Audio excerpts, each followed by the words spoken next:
TV가 보급된 뒤로 TV는 현대 사회에서 많은 사람들이 굉장히 큰 영향력을 미치는, 또 어떻게 보면 굉장히 친구와 같은 존재가 되었습니다. 많은 사람들이 TV에 보내는 시간들이 참 많습니다. 근데 옛날에는 이 TV를 뭐라고 불렀습니까? 바보 상자라고 불렀습니다. 조금만 불러주세요. 바보 상자라고 불렀는데 왜 바보 상자라고 불렀습니까? 이 네모난 상자를 보면서 어쩔 때는 사람들이 막 깔깔대고 웃어요. 그리고 어쩔 때는 막 울기도 해요. 그거 상자를 보면서. 또 어쩔 때는 그 상자를 보면서 막 분노하기도 합니다. 그 상자가 뭐길래. 그러니까 사람이 마치 상자 보면서 바보가 되는 거예요. 그래서 바보 상자라고 했습니다. 근데 요즘은 바보 상자라고 안 하죠. 요즘은 스마트 TV라고 합니다. 반대 의미로 이제 TV를 표현을 하죠. 왜냐하면 요즘 TV는 사람들을 똑똑하게 해준다는 거고 TV 자체가 굉장히 스마트해졌다라는 것이죠. TV의 변천사를 먼저 말하려고 합니다. 처음에 나온 TV는 브라운관 TV입니다. 우리 아이들은 모르지만 나이 드신 우리 성도님들은 다 아시죠. 브라운관 TV죠. 그것도 흑백 TV. 브라운관 TV는 처음에 바퀴 4개가 달렸습니다. 이렇게. 근데 저는 어릴 적에 항상 자다가 일어나면 그 밑에 있었어요. 그래서 일어나면 머리 한 번씩 꽝 하고 이런 적이 있어요. 왜 그랬는지는 모르지만 항상 그 밑에 있더라고요. 이렇게 브라운관 흑백 TV가 또 사람들에게 굉장히 영향력을 미쳤는데 다음에 어떤 TV가 나옵니까? 칼라 TV가 나옵니다. 또 신세상입니다. 사람이 무슨 옷을 입었는지, 그 사람 얼굴이 무슨 색인지, 어떤 화장을 했는지 이제 보이는 거예요. 주변에 뭐가 어떤 색깔이었는지 이제 눈에 들어오니까 이 또 TV를 보는 재미가 더 좋아졌습니다.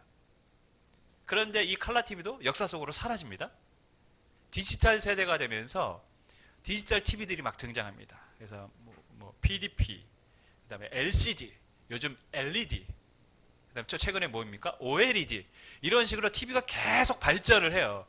발전을 하면서 과거에 있었던 TV들은 어떻게 됩니까? 다 역사 속으로 사라집니다.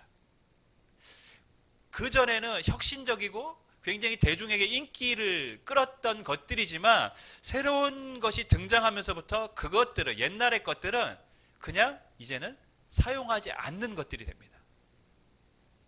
핸드폰도 마찬가지죠. 처음에 우리나라에서 모토로라 핸드폰 이 벽돌만한 거 들고 다니면 사람들이 그걸 굉장히 가진 사람들은 자랑스러워했어요. 왜냐하면 이동통신이라는 것을 사용하는 사용자도 적었을 뿐더러 이 핸드폰을 갖고 다니는 자체가 흔히 말해서 소수의 사람만은 가지고 있었으니까요. 그러니까 나는 굉장히 특별한 존재라는 것을 부각시키는 게 이 핸드폰입니다. 그래서 길거리에서 전화가 오면 아주 당당하게 여보세요? 이러는 거죠. 왜? 나는 이런 사람이야. 나 이런 핸드폰 들고 다녀. 근데 요즘 그런 핸드폰 가지고 다니면 누가 다니겠습니까? 저도 안 씁니다. 사용할 수도 없어요. 왜냐면 이제는 뭐 더 좋은 핸드폰들, 요즘은 뭐 접었다가 피는 핸드폰도 나오지 않습니까?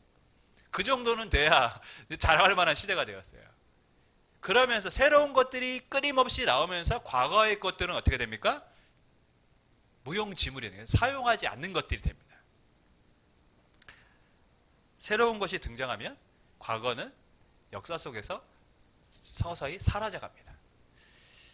이 7장의 주제가 바로 이것입니다. 새로운 제사장이 세워졌다. 그렇기 때문에 과거에 세워진 제사장들은 이제 더 이상 필요하지 않다라는 것이 히브리서 7장의 말씀이죠. 히브리서 이 7장은 아주 중요한 말씀입니다. 히브리서 전체가 굉장히 중요한데 그 중에서도 7장이 신약과 구약의 연결하는 고리일 뿐만 아니라 예수님이 왜 그리스도이신가, 예언하신 그리스도가 맞는가에 대해서 설명해 주는 것이 히브리서 7장입니다. 우리 7장 말씀을 오늘 한번 주의 깊게 살펴보도록 하겠습니다. 아이들이 학교에 다니면 제일 먼저 이제 수학 시간에 배우는 게 사칙 연산들을 배웁니다. 덧셈 배우고 그 다음에 뺄셈 배우고 그 다음에 곱셈 배우고 그 다음 순서 다음에 나눗셈을 배웁니다. 여러분 덧셈, 뺄셈, 곱셈, 나눗셈 순서로 배웁니다. 왜 꼭 이런 순서로 배울까요? 나눗셈부터 배우면 안 됩니까? 안 되죠. 덧셈을 알아야 곱셈을 알 수 있습니다. 곱셈을 알아야 나눗셈이 가능합니다. 그러니까 이 사칙연산의 덧셈, 뺄셈, 곱셈, 나눗셈의 순서가 그냥 한 게 아니라 그 과정을 거쳐야 다음 단계로 갈 수 있기 때문에 그런 순서를 만들어 놓은 것입니다. 히브리서 5장에서 이 저자가 멜기세덱에 대해서 언급을 합니다. 근데 더 이상 그 한번 언급하고 난 다음에 계속 설명을 안 해요. 왜 안 했습니까? 너희가 멜기세덱을 모른다는 거예요. 멜기세덱에 가지고 뭔가를 설명하려고 하는데 멜기세덱 자체를 모르는 겁니다. 그러니까 더 이상 다음 단계로 나아갈 수 없으니까 답답해합니다. 너희가 아직도 신앙의 연수가 그렇게 오래되었는데 선생이 되어야 될 수준인데 그런 연수인데 여전히 초보자로 있구나. 그러면서 멜기세덱에 대한 언급을 일단 접습니다. 그리고 6장에 안식에 대한 설명을 한 다음에 7장에 들어서 이제야 멜기세덱에 대해서 설명을 하기 시작합니다. 7장 1절 말씀 우리 같이 읽겠습니다. 시작.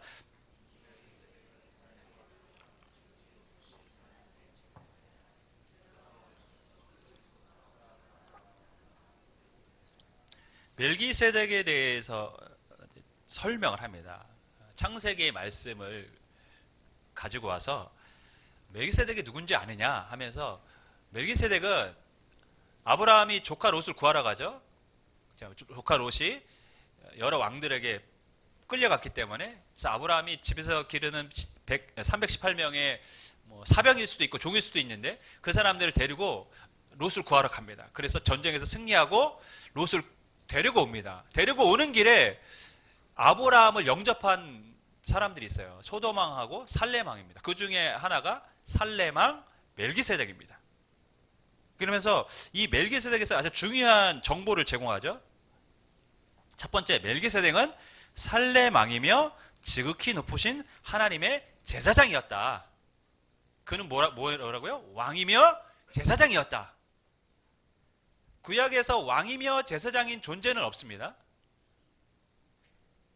유일한 왕이며 제사장인 존재는 멜기세덱이었다는 것이죠. 그리고 두 번째, 멜기세덱은 아브라함에게 복을 빌었다는 것입니다. 그러니까 아브라함을 축복한 사람이 멜기세덱이라는 것이죠. 세 번째,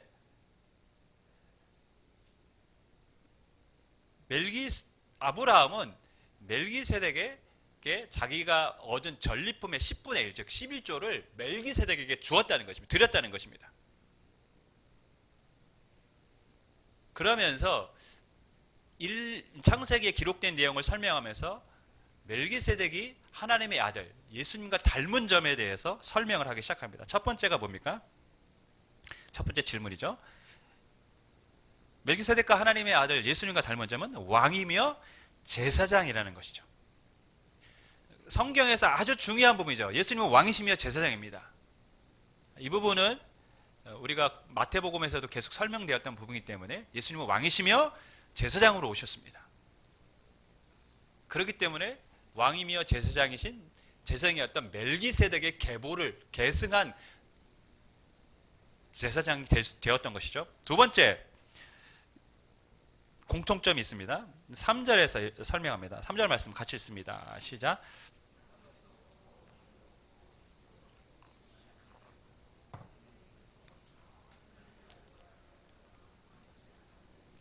이 부분이 설명하기에 참 어려운 부분이고 제가 가장 많은 시간을 할애했던 부분입니다. 일명, 오무, 5가지가 없습니다. 뭐가 없습니까? 아버지도 없고 어머니도 없고. 고아라는 말입니까? 멜기세덱은 아버지도 없고 어머니도 없다. 고아라는 표현일까요? 족보도 없다. 족보도 없다. 이 표현은 실은 우리나라 사람들에게는 별로 긍정적인 표현은 아니에요. 이런 족보도 없는 놈 같으니라고 이러면은 그 말은 뭐죠? 이런 싸가지 그런 거 그죠? 버릇 없는 이런 근본 없는 놈 뭐 이런 의미로 사용됩니다. 근데 멜기세덱은 아버지도 없고 엄마도 없고 족보도 없습니다. 이 말을 보면 우리나라 사람들에게 하면 저놈은 참 근본 없는 놈이야 뭐 이런 표현으로 들립니다. 그리고 멜기세덱은 뭐가 없습니까? 시작한 날도 없고 생명의 끝도 없다. 시작한 날이 없다? 시간 날이 없다는 건 무슨 의미죠? 원래부터 존재했다. 시작한 날이 없어요. 원래부터 존재한 겁니다. 끝도 없다. 그 뭐 영원히 존재합니다. 누굽니까? 하나님과 같은 존재죠. 이러면 그러면 아브라함은 하나님과 같은 존재다. 그래서 하나님의 아들과 닮아서 항상 제사장으로 있다. 이렇게 표현한 것일까요? 멜기세덱이 아버지도 없고 어머니도 없고 족보도 없고 시작한 날도 없고 생명의 끝도 없다라고 말한 의미는 무엇일까요? 이걸 우리가 치는 문자적으로 이해해서는 안 됩니다. 의미적으로 해석을 해야 돼요. 원래 이렇게 말한 이유가 뭐냐? 왜 아버지, 어머니, 족보, 시작한 날 생명도 없다고 했느냐? 없는 게 아니라 기록되어 있지 않다라는 것입니다. 창세기에는. 멜기세덱이 어떻게 부모가 누군지, 그의 족보가 어떻게 되는지, 그가 언제 태어나고 언제 죽었는지 기록되지 않았다는 거예요. 기록되지 않았기 때문에 뭡니까? 모른다는 겁니다. 그럼 모르는 존재.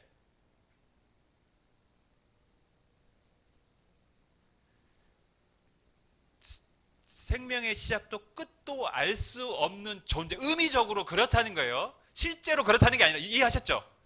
그러니까 멜기세덱이 신적인 존재라 시작도 끝도 알 수 없는 그런 존재가 아니라 기록되어 있지 않기 때문에 우리는 그의 시작과 끝을 알 수 없는 존재로 남아있다는 거예요. 그런 점에서 보면 예수님과 닮았다는 것이죠.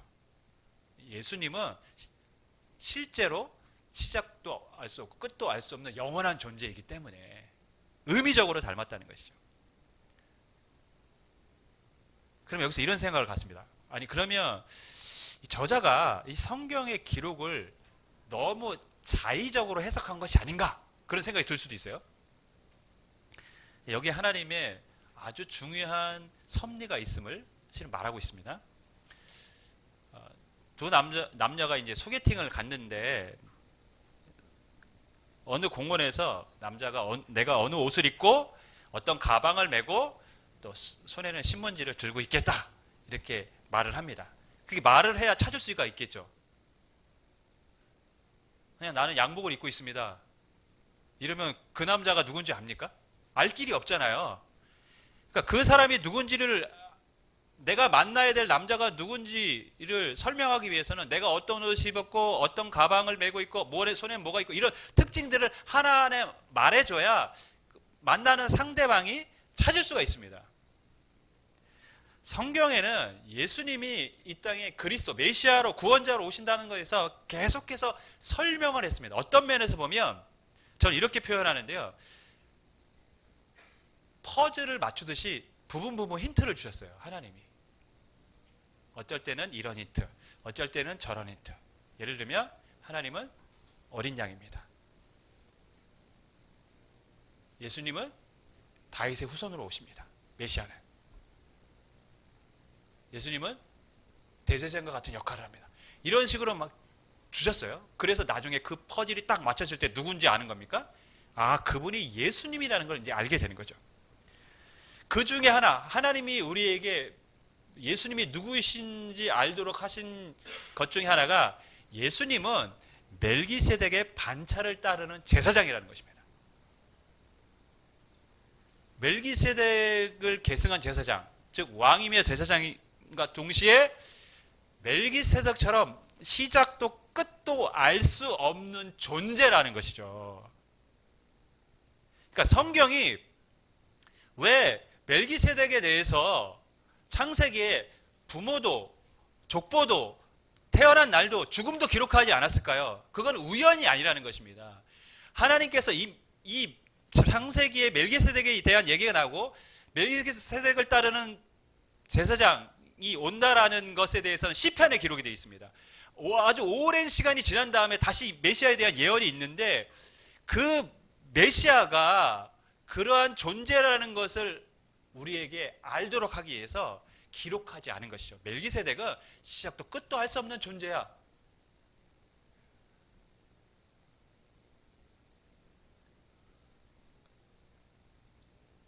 어려우십니까?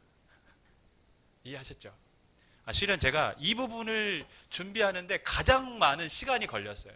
왜냐하면 어떻게 해야 이게 쉽게 설명이 되는가?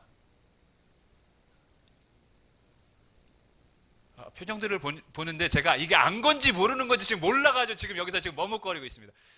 멜기세덱에 대한 기록이 없는 것은, 그런 기록이 없는 것, 부모와 족보와 시작과 끝에 대한 기록이 없는 것은 예수님이 그러한 존재이기 때문에 그것을 알려주기 위해서 일부러 기록하지 않았다는 것이죠. 실제로는 멜기세덱 그런 존재는 아니라는 것입니다. 무슨 말인지 아셨죠? 멜기세덱 인간에 불과하다는 것이죠. 하지만 기록하지 않음으로써 알 수 없는 존재로 남겼다는 것입니다. 왜? 예수님은 멜기세덱의 반차를 따르는 제사장으로 오셔야 되기 때문에. 여러분, 성경에 기록하지 않은 것은 그럼 뭡니까? 우연이 아니라 우리를 향한 하나님의 배려였던 것입니다. 우리가 예수님이 오시면 그분이 진짜 메시아라는 것을 알 수 있도록 힌트를 주신 것입니다. 여기까지 해도 모르시면 저도 모르겠습니다. 두 번째, 그럼 멜기세덱이 레위 지파 제사장보다 우월한 점은 무엇이냐? 왜냐하면 이스라엘 백성들에게는 제사장은 누가 됩니까? 레위 지파 사람들이 되는데, 그럼 레위 지파 사람들보다 무엇이 우월하냐? 첫 번째, 그 우월성에 대해서 이렇게 설명합니다. 4절 말씀 같이 읽습니다. 시작.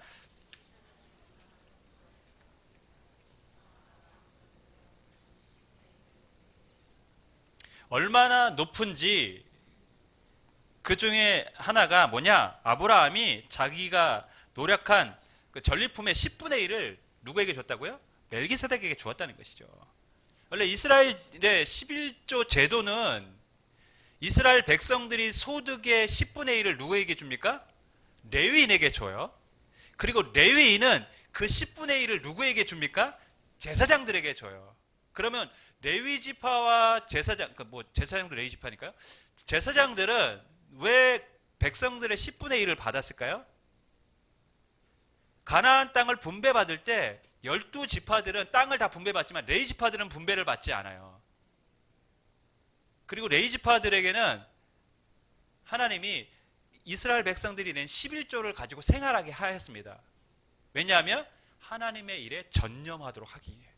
생업 때문에 하나님의 일을 하는 일에 그들이 연연하지 않도록 이스라엘 백성이 내는 11조를 갖고 생활하도록 하셨습니다. 그래서 이스라엘 백성들은 율법의 명령을 따라 레위 지파 제사장들에게 10분의 1을 드린 것입니다. 그런데 아브라함은 자발적으로, 율법에 의해서가 아니라 자발적으로 멜기세덱에게 드렸습니다. 하나님의 명령이 없음에도 아브라함이 멜기세덱에게 전리품의 10분의 1을 바쳤다는 것은 무엇입니까? 멜기세덱은 아주 뛰어난 제사장이라는 증거라는 것이죠. 그렇게 설명을 합니다.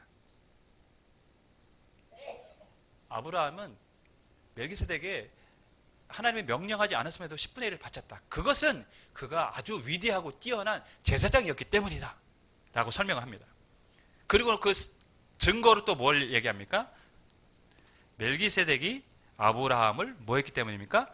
축복하였기 때문입니다.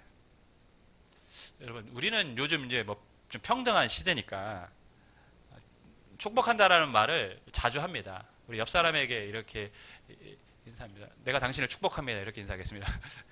네. 예, 축복합니다. 여러분, 축복합니다. 여러분이 잘 됐으면 좋겠습니다. 행복했으면 좋겠습니다. 아멘 안 하시죠? 예. 아멘한 사람만 행복하길 바라겠습니다. 예. 예, 여러분 잘 됐으면 좋겠어요. 행복했으면 좋겠어요. 기뻤으면 좋겠어요. 아무도 그러고 되고 싶지 않으면 저도 어쩔 수 없습니다. 그래서 요즘 어떤 시대입니까? 여러분들도 저에게 목사님 축복합니다. 저도 여러분 축복합니다. 이렇게 얘기를 해요. 왜? 우리 시대는 다 평등한 시대라고 생각하기 때문에 그렇습니다. 하지만 과거에 축복을 한다라는 것은 누가 누구에게 합니까? 높은 사람이 낮은 사람에게 하는 걸로 알고 있어요. 그래서 성경을 보면 아버지가 자녀들을 축복했지 자녀가 아버지를 축복하는 경우는 나타나지 않습니다. 그렇죠? 왜냐하면 높은 사람이 낮은 사람을 축복한다고 인식되었기 때문입니다. 왕이 신하들을 축복하지 신하가 왕을 축복하지는 않습니다. 신하가 왕을 축복하는 순간 그것은 정말 버릇없는 행동을 한 것입니다. 과거에는 그랬다는 것이죠. 지금은 안 그렇습니다. 그런데 지금 누가 누구를 축복합니까? 멜기세덱이 아브라함을 축복합니다. 그 말은 무엇이죠? 아브라함은 그 축복을 받았어요. 그럼 아브라함이 뭘 인정한 겁니까? 멜기세덱이 자기보다 뛰어나고 위대한 존재라는 것을 인정했다는 것이죠. 자, 그 말은 뭐냐? 아브라함은 이스라엘 12지파의 시조입니다. 그죠? 모든 이스라엘 지파는 아브라함에게서 나왔습니다. 그렇기 때문에 아브라함이 멜기세덱을 뛰어난 존재로 인정했다라는 것은 이스라엘의 모든 지파들보다 멜기세덱은 뛰어나다. 즉 레위 지파 제사장보다 당연히 멜기세덱은 뛰어나고 위대한 존재였다라는 것을 아브라함의 축복을 통해서 알 수 있다라는 것이죠.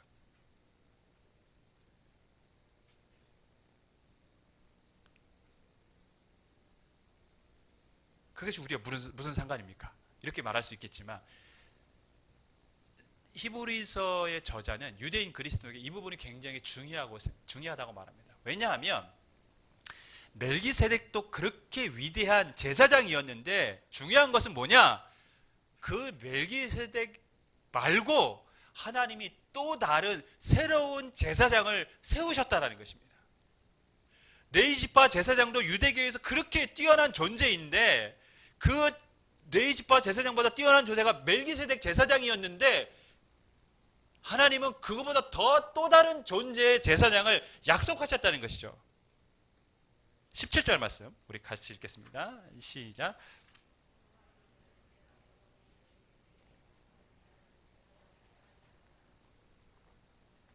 이 시편 110편은 메시아에 대한 예언의 말씀입니다. 읽어보시면 아 이게 메시아에 대한 예언이구나 바로 알 수 있습니다. 우리가 이제 잘 아는 말씀은 주의 권능의 날에 주의 백성이 거룩한 옷을 입고 즐거이 헌신하니 새벽 이슬 같은 주의 청년들이 주께 나오는도다. 이게 110편 3절의 말씀이죠. 그리고 4절에 말씀이 있습니다. 내가 영원히 멜기세덱의 반차를 따르는 제사장이라 하였다.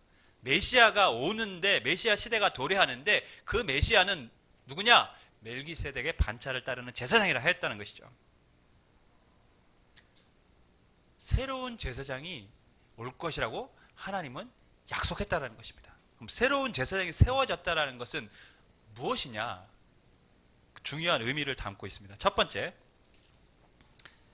레위 계통의 제사 직분으로는 온전함을 얻지 못한다는 것을 증명한다는 것입니다. 11절 말씀 같이 읽습니다. 시작.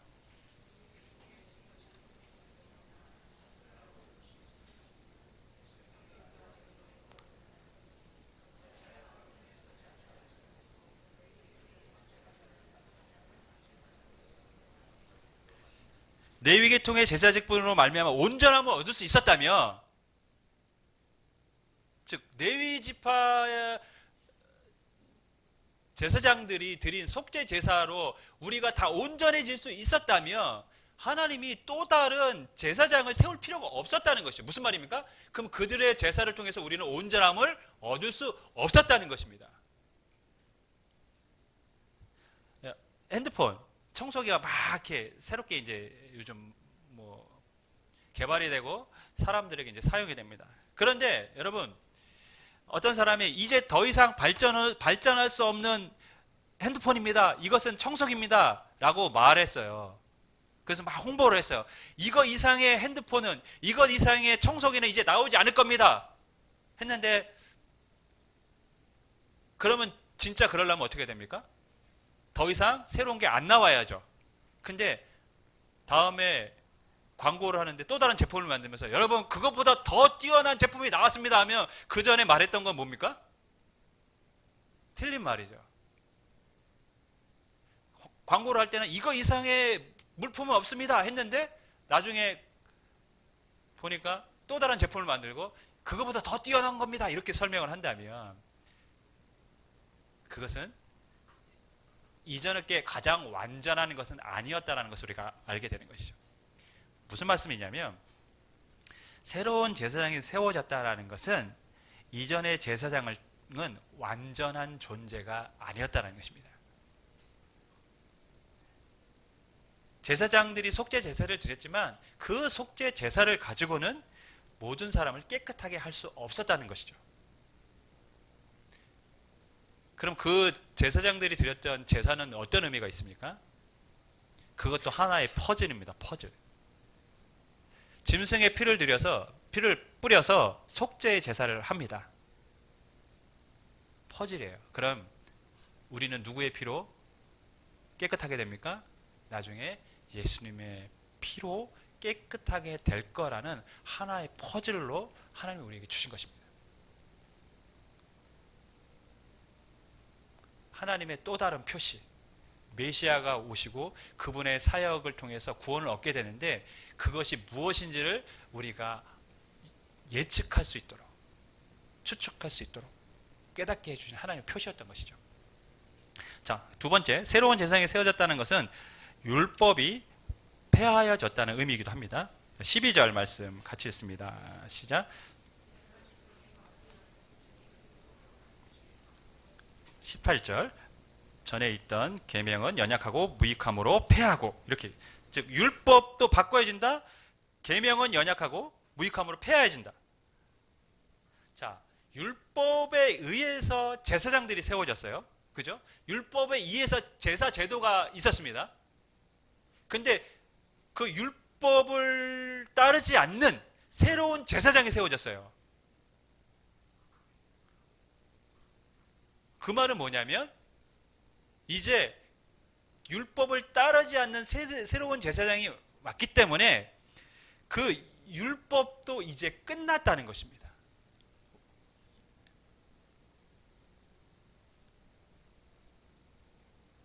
율법이 끝난 것이다.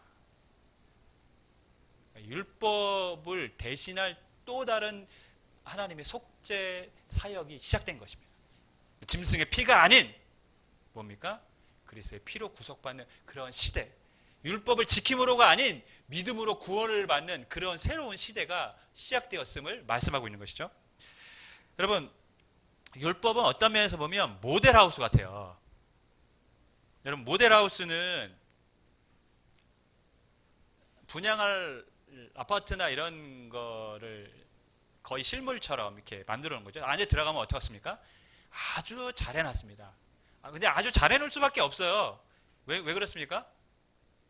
그 안에 들어간 것을 허접한 걸로 하면 누가 보고 분양하겠습니까? 보고 이거 멋있다, 너무 좋다 이래야 사람들이 분양할 마음이 생길 거 아닙니까? 그러니까 아주 잘 해놨어요. 그런데 여러분, 그 모델하우스가 아무리 잘 해놨다고 하더라도 아파트를 분양이 다 끝나고 나면 그거 계속 놔둡니까? 그건 어떻게 하죠?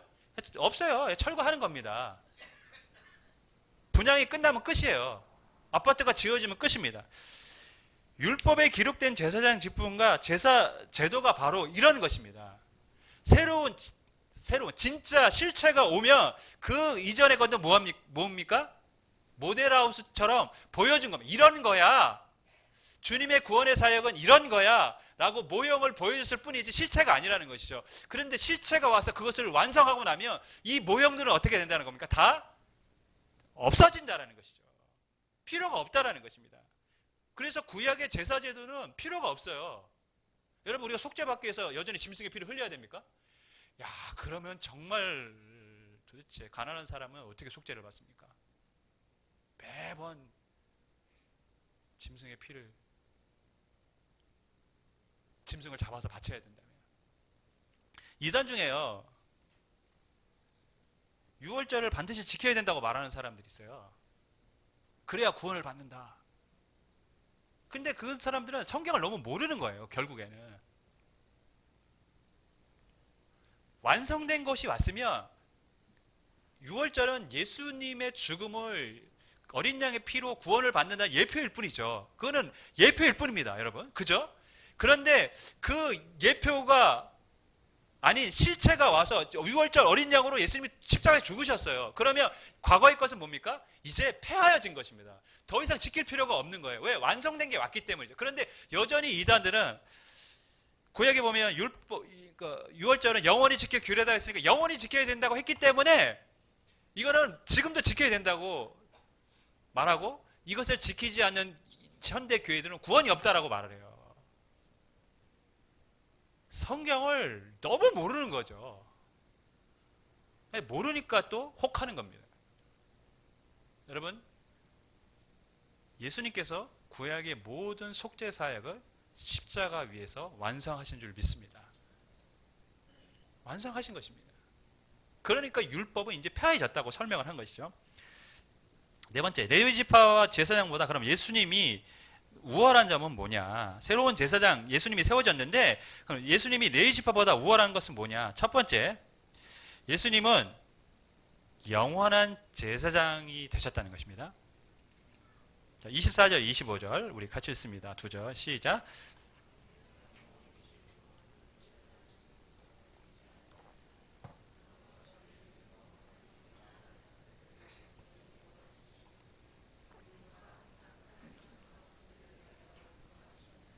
여러분 직장에서 거래처와 거래를 하는데 이 담당자가 말을 계속 바꾼다. 아니면 담당자가 수시로 바꾼다 하면 상대방은 이 회사나 이 사람을 신뢰할 수 있습니까? 신뢰 못하죠. 계속 바뀌기 때문에. 한 사람이 오랫동안 계속 뭔가 맞추고 가야 신뢰감이 쌓이는 거죠. 구약의 제사장들은 한 사람이 아니라 여러 사람이 세워지죠. 왜? 제사장은 죽으면 또 다른 사람이 세워지고 또 다른 사람이, 그 말씀을 하고 있는 것입니다. 제사장들은 계속해서 갈렸다는 거죠. 역사 속에서 제사장이 많았다는 것은 그 사람들은 완전한 제사장들이 아니었다는 것이죠. 하지만 예수님은 영원한 제사장이라는 것입니다. 그래서 레위지파 제사장들은 신뢰할 수 없지만 영원한 제사장이 되신 예수님은 신뢰할 수 있는 존재라는 것이죠. 그리고 그분은 모든 사람을 위해서 여전히 살아서 그들을 위해서 기도하고 간구하시는 분이기 때문에 우리는 그분을 통해서 확실한 구원을 얻게 된다는 것입니다. 그래서 예수님이 영원한 제사장이 되신다는 것은 구원의 확실성에 대해서 설명을 하고 있는 것입니다. 우리의 구원은 확실합니다. 사람이 세운 제사장이 아닌 영원한 제사, 하나님의 아들이 제사장이 되셔서 우리의 죄를 위해서 속죄하시고 또 그분은 영원한 제사장일 뿐만 아니라 또 하늘 보좌에서 우리를 위해서 간구하시기 때문에 우리의 구원은 실패가 없는 줄 믿습니다. 우리의 구원은 실패가 없습니다. 구원은 확실합니다. 두 번째, 레위지파 제사장보다 예수님이 우월한 점은 예수님은 죄가 없으십니다. 27절 말씀 우리 같이 읽겠습니다. 시작.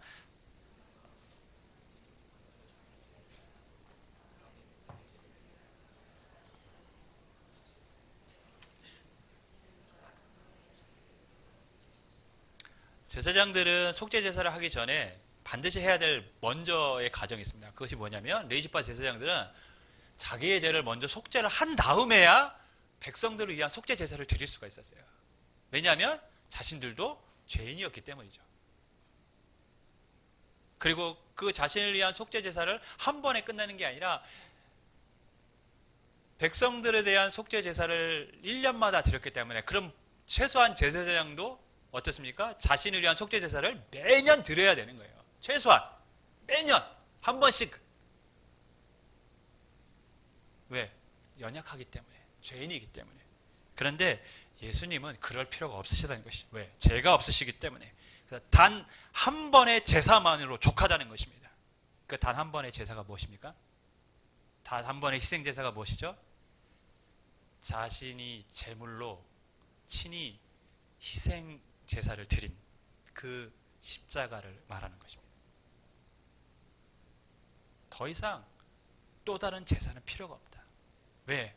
그분은 죄가 없으셨기 때문에 단 한 번의 제사로 우리의 구원을 완전하게 이루셨다. 그 말씀을 지금 히브리서의 저자가 하고 있습니다. 구속 사역이 완전하다는 것이죠. 십자가의 사역이. 지금 어려운 내용일 수는 있지만 아주 중요한 내용을 계속해서 히브리서의 저자가 얘기합니다. 구약의 제사 제도와 제사장 제도와 율법에 관해서 왜 예수님을 통해서 모든 것이 완성이 되는지, 왜 예수님만이 우리의 구원자가 되는지에 대해서 설명을 지금 계속하고 있는 것입니다. 말씀을 근거로. 말씀을 냈습니다. 예전에 고려장에 대한 설화 이야기들이 있습니다. 어머니가 나이가 돼서 이제 아들이 어머니를 고려장을 하러 산에 데리고 가야 되는데 아들도 마음이 무겁고 어머니도 아들이 그렇게 해야 된다는 걸 알기 때문에 아무 말씀도 안 하십니다. 네, 지게를 어머니를 싣고 산으로 올라가는데 어머니는 아무 말씀도 안 하세요. 근데 어머니는 가면서 뭘 합니까? 나뭇가지를 딱딱 꺾어 놓습니다.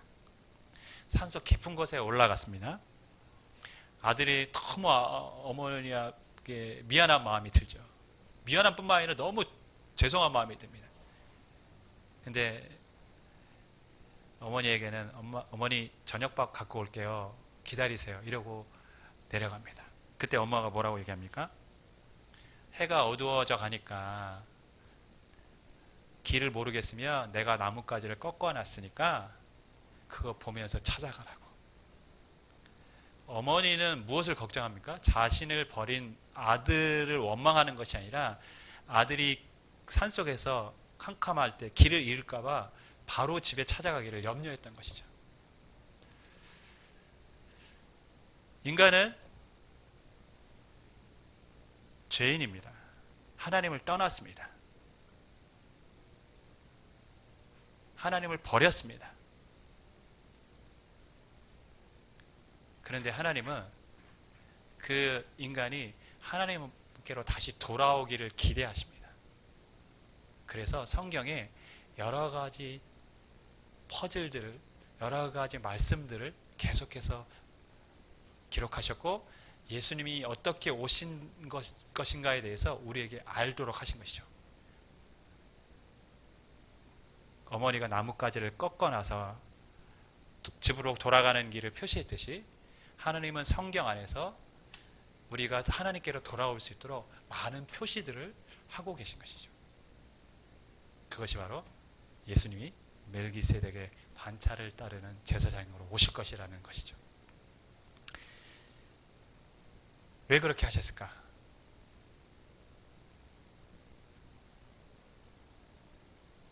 여러분, 주님께로 돌아가는 길을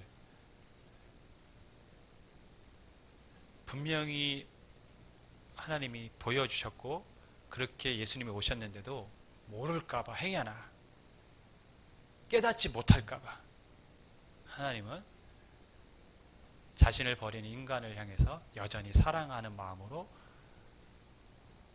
우리를 주님의 품으로 인도하고 계신 줄 믿습니다. 여러분은 지금 어떻게 신앙생활을 하고 계십니까? 우리는 이 땅에서 믿음을 갖고 산다고 하지만 어쩌면 이렇게 보면 매일매일의 삶은 하나님과 멀어져 가고 있는 수도 있습니다. 하나님은 지금도 많은 표시를 하고 계시며 주님께 돌아올 수 있는 길을 우리에게 알려주고 계십니다. 그 주님의 마음을, 하나님의 마음을 외면하지 마시고 주께로 돌아갈 수 있기를 주님이라 간절히 부탁을 드리겠습니다.